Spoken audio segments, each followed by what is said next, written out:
جب ایک حاجی پہلی مرتبہ خانہ کعبہ کو دیکھتا ہے نا تو اکثر اس کی آنکھوں سے بے اختیار آنسو ٹپک پڑتے ہیں، اشک بار ہو جاتا ہے، چونکہ وہ صرف ایک عمارت نہیں دیکھ رہا ہوتا بلکہ اپنی زندگی کا سب سے خوبصورت اور سب سے بڑا خواب حقیقت بنتا ہوا دیکھ رہا ہوتا ہے۔ دوستو، حج کا آغاز احرام سے ہوتا ہے۔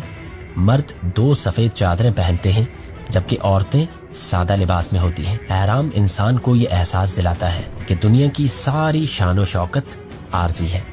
انسان دنیا سے جائے گا تو اس کے ساتھ نہ دولت جائے گی، نہ طاقت، نہ عہدہ، نہ شہرت۔ احرام انسان کو عاجزی، سادگی اور برابری اور بردباری کا سبق دیتا ہے۔ اس کے بعد حاجی خانہ کعبہ کا طواف کرتے ہیں۔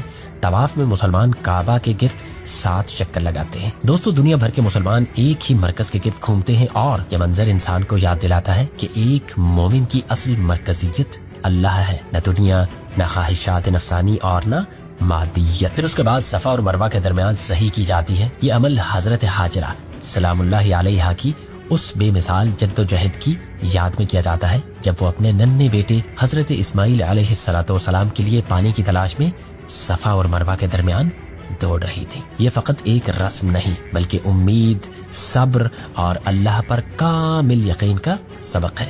دوستو، اللہ تعالیٰ قرآن میں فرماتا ہے، بے شک صفا اور مروہ اللہ کی نشانیوں میں سے ہیں۔ دوستو، حجاج 8 ذی الحجہ کو منا جاتے ہیں جہاں وہ نمازیں ادا کرتے ہیں اور رات گزارتے ہیں۔ پھر 9 ذی الحجہ کو میدان عرفات میں وقوف کیا جاتا ہے اور یہی حج کا سب سے اہم رکن ہے۔ لاکھوں انسان ایک میدان میں کھڑے ہو کر اللہ سے دعا کرتے ہیں، اپنے گناہوں کی معافی مانگتے ہیں اور اپنی کمزوری کا اعتراف کرتے ہیں۔ دوستو، عرفات کا منظر انسان کو قیامت کے دن کی یاد دلاتا ہے جب ہر انسان اپنے اعمال کے ساتھ اللہ کے سامنے کھڑا ہوگا۔ پھر غروب آفتاب کے بعد حجاج مزدلفہ جاتے ہیں جہاں وہ کھلے آسمان کے نیچے رات گزارتے ہیں اور کنکریاں جمع کرتے ہیں۔ اس کے بعد شیطان کو کنکریاں ماری جاتی ہیں، لیکن یہ فقط ظاہری عمل نہیں بلکہ ایک علامت ہے کہ انسان کو اپنی زندگی میں برائی، گناہ، نفس اور شیطان کے خلاف مسلسل جنگ لڑنا پڑتی ہے۔ پھر قربانی کی جاتی ہے جو جناب ابراہیم علیہ السلام کی سنت کی یاد دلاتی ہے۔ اس کے بعد حجاج اپنا سر منڈواتے یا بال کٹواتے ہیں جو عاجزی،